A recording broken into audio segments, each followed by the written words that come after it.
Bata pa lamang kami ni Bongbong. Alam na ng buong pamilya ang problema sa kanya. Nanginginig ako at ang aking boses, hindi dahil ako'y natatakot sa inyo, kundi dahil nalulungkot po ako. Ipagpaumanhin ninyo kung sa gitna ng pagsasalita ko, ako'y hihinto, hihinga dahil sa bigat ng aking kalooban. Pero hindi yan ang dapat kong ihingi ng paumanhin. Hindi yan ang kasalanan ko sa bayan na dapat ihingi ko ng tawad. Narito po ako dahil sa tawag ng Iglesia ni Cristo para sa transparency, accountability at hustisya. At dahil sa tawag ng sarili kong konsensya, bilang senador, bilang kapatid, bilang Pilipino. Bata pa lamang kami ni Bongbong. Alam na ng buong pamilya ang problema sa kanya.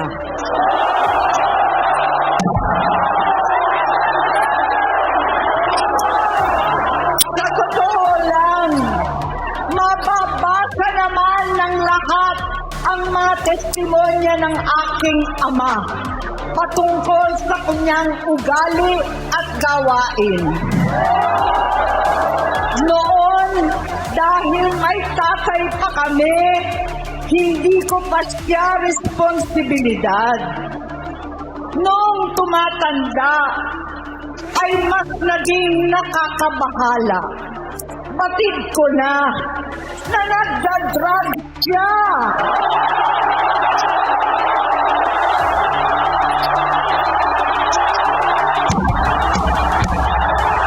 Nalaman ko at ng pamilya, nalaman ng pamilya, seryoso ito. Minsan, kami ng Presidential Guard at Metro Gompa ang naglilinis tuwing nagpa-party po sila.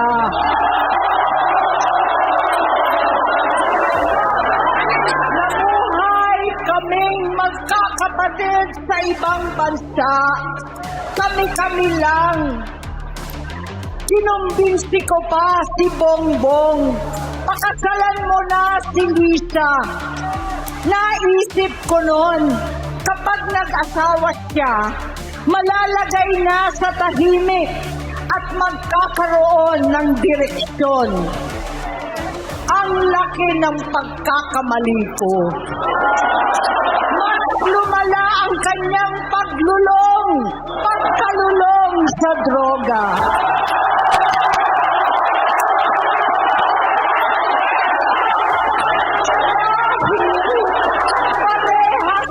Siyang mag-asawa.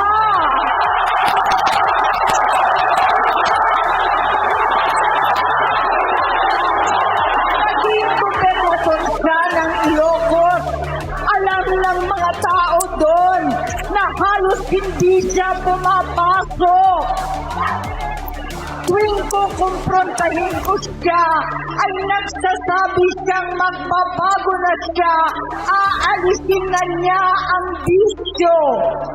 Hanggang sa may nagsumbong na naman sa akin na sa paggising pa lang sa umaga, kasabay ng almusal, marijuana pala.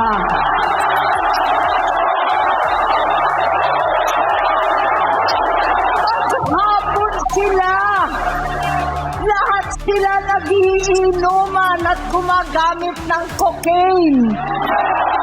Kasama ng asawa at barkada. Tulad ng ama ko, kinastiko ko ang mga barkada niya. Ang nasirang si Bong Dasa, si Edby Cruz, Inigo, Tony Boy, Jack Anton, alam po ninyo yan. Paano nagre-resign na sa takot ang mga pulis nila at staff dahil sa lumalalang bisyo. Inayos ko sila dahil gusto niyang ituwid ang buhay niya. Gusto niyang mag-vice-presidente. Hindi siya pinalad at lalong nagkaroon ng oras para sa bisyo. Simula noon, naging malabo sa amin ang lahat. Kaysa mag-away, bigla na lamang lumayo ang loob namin sa isa't isa. Noong 2016, kasabay ng kampanya ni dating Pangulong Duterte laban sa droga, lumabas ang pangalan ni Bongbong sa listahan. Nakasama siya sa listahan ng mga celebrities, mga artista, Maricel Soriano at iba pa. Masinsinan kong kinausap si Pangulong Rodi. Halos manikluhod ako. Sinabi kong ayon sa kapulisan, dapat unahin, usigin ang mga pusher at saka na lamang sagipin ang mga user. Naligtas si Bongbong. Labis ang takot ko at pag-aalala. Kinausap ko siya at nagsabi siyang talagang siya ay nagbabago na. Muli at lagi, hindi ako nawalan ng pag-asa.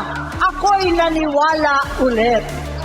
Mula noon na natatanggap ko na lang na balita tungkol sa kapatid ko ay regular na pagpapadoktor. Kaya kumalma naman ako. Inisip ko, totoo, dahil na-opera na ang tuhod niya sa gout. Siguro, totoo na ito. Hanggang nito, na lamang nalaman ko na tuloy ang paggamit niya sa mga party na garapalan naghakain ng droga.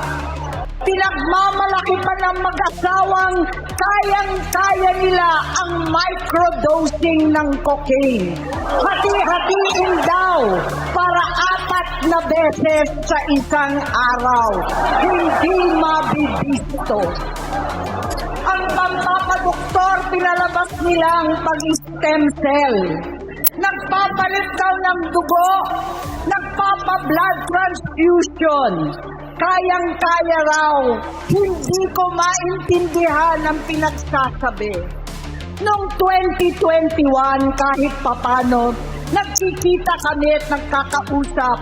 Sumumpa siya sa akin, talagang hinintunan niya. Naniwala ako kasi sabi niya gusto niyang tumakbo. Ang sabi ko, tutulong ako sa abot ng aking makakaya. Ipinakilala ko si Bongbong kay Inday. Naging magkatandem sila. Pagkatapos noon ay biglang hindi na niya ako ulit kilala. Kahit si Inday, nagtataka. Bigla ko na isapwera. Kahit ganon, nangampanya pa ako para sa kanya. Kahit si Inday na lang ang aking nakakausap. Hindi ko alam bakit ako nakaban sa headquarters nila sa Mandaluyong. Hindi ko alam bakit walang nagre-report sa akin tungkol sa kampanya. Sa totoo lang, masakit mang aminin, nung dinidisqualify na siya, halos papaboran ko na sana dahil may nagsumbong sa akin mula sa kanyang campaign team na gumagamit na naman siya